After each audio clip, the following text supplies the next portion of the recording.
ચૂંટણી પહેલા ward number 10 માં ક્રાંતિકારી સેનાના એક કાર્યકર્તા વિરોધ કર્યો છે, માસ્ક પહેરીને વિરોધ કર્યો છે। સાથે જ તેણે સ્થાનિક એટલે કે હાલ અત્યારે વોર્ડ નંબર 10 ના જે ઉમેદવાર છે તેઓ પર અનકેન પ્રકારે વિરોધ કરતા કહ્યું છે કે વડાપ્રધાન સાથે મૃદુ મુખ્યમંત્રી તે તો કામ કરી રહ્યા છે, પરંતુ સ્થાનિક ઉમેદવારો જે નીમવામાં આવ્યા છે તેઓ કામ કરતા નથી, સોસાયટીઓમાં તેમને કોઈ ઓળખતું નથી। સાથે તેઓ તેવું પણ કહ્યું છે કે હાલના જે ઉમેદવાર છે તેઓ ટેલિફોનિક ધમકી પણ આપી છે।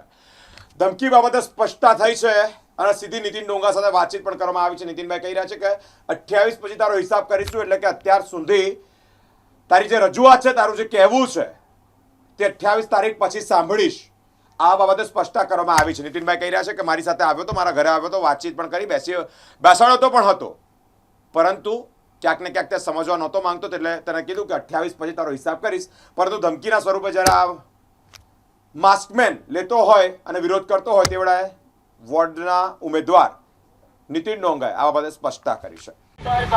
ભાગ લેવા આપ સૌને ભાવભીનું આમંત્રણ છે। ક્રાંતિકારી સેનાને આજે વોર્ડ 10 માં તમારી સમક્ષ ઊભું રહેવું પડે છે જનતાને જાગૃત કરવા માટે। કેમ જનતાને જાગૃત કરવી? આ જનતા શું જાગૃત નથી? ના, જનતા તો જાગૃત છે, પણ જનતા એવી જાગૃત છે કે અંધભક્ત થઈ ગયા છે। અમે ક્રાંતિકારી સેના તન મન ધનથી આપણે મોદી સાહેબને જીતાવીએ છીએ। દર વર્ષે આપણે મોદી સાહેબના જીતાડવાનો પૂરો પ્રયત્ન કરતા રહીએ છીએ અને એમને દર વખત વિજય તરફ આપણો દેશ આગળ, વિકાસ તરફ આપણો દેશ આગળ વધે એના માટે આપણે તત્પર રહીએ છીએ। પણ આજે જનતા સમક્ષ આવવાની ઈચ્છા થાય છે। કોઈના દ્વારાને ક્રાંતિકારી વિચાર સાથે બેનરો લગાવવામાં આવ્યા હતા અને એ અમે જ અમારી ટીમ એ જ લગાવી દીધી। ઉદ્દેશ એક જ હતો, અમારો ઉદ્દેશ એક જ હતો કે આજે ઇલેક્શન આવી રહ્યું છે અને આ વોર્ડનું ઇલેક્શન છે। ઉદ્દેશ એક જ છે કે આ ઇલેક્શન મોદી સાહેબનું નથી। તમે સારા કેન્ડિડેટને તમે સ્થાન આપો, સારા કેન્ડિડેટ આપણા વિસ્તારમાં આવે ને આપણા વિસ્તારનો સારો વિકાસ થાય। ખાલી એક ચિહ્નને એક મોઢું જોઈને ના આપશો। અમે તો મોદી સાહેબના બહુ વર્ષોથી ભક્ત છીએ અને જે તે સમયે જ્યારે મોદી સાહેબનું ઇલેક્શન હશે તે દિવસે અમે મોદી સાહેબનો પ્રચાર કરીશું તન મનને ધનથી।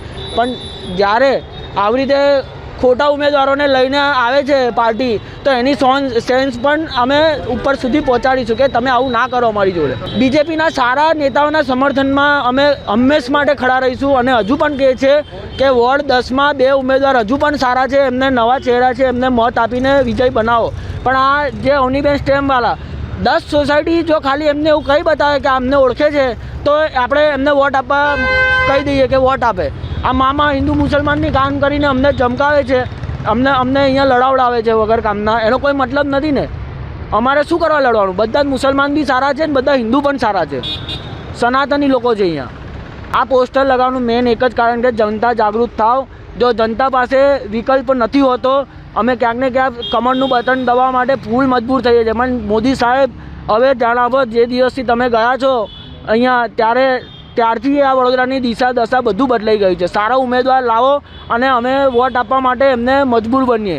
નીતિન ડોંગા કરીને અમારા કોર્પોરેટર છે, જેનો મેં વિરોધ તો નથી જ કરી રહ્યો। મેં એમને સવાલ પૂછું છું કારણ કે અમે જઈએ છીએ જનતાની વચ્ચે પ્રચાર કરવા માટે કે ભાઈ તમે સારા ઉમેદવારને વોટ આપો કમળના, બરાબર? ત્યારે જનતા અમને પૂછે છે કે આ શું કામ કર્યા છે લોકોએ, તમે અમને બતાવો। તમે એમને સવાલ કરી રહ્યા છે તો ત્યારે અમને ફોન કરીને અમને ધમકાવે છે, ડરાવે છે અને એવું કહી દે છે કે 28 તારીખ પછી જો હું છૂટીને આવ્યો તો તારો બધો હિસાબ હું તને આપીશ પર્સનલી। એ વસ્તુ ખોટી છે।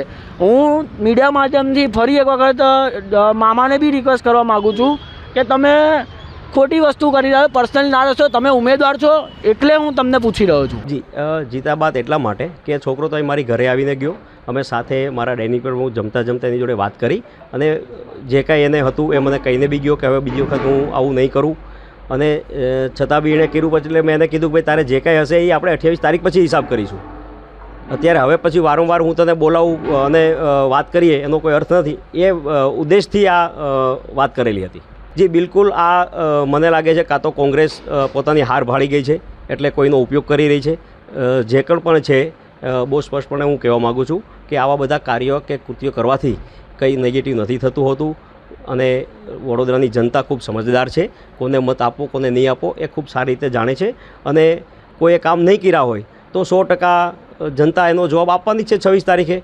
અને રહી વાત અમારી, તો આજે અમે વ્રજવિહાર સોસાયટીમાં જ્યાં એમનું નિવાસસ્થાન છે ત્યાં ગયા ને ત્યાંના વિડીયો અને બધા જ અમારા સોશિયલ મીડિયામાં ચલાવેલી છે. જોઈ લો કે બહેનોએ કેટલા ઉમળકા સાથે હારતોરા સાથે કંકુ તિલક કરી અને અમારું સ્વાગત કર્યું. જી બિલકુલ.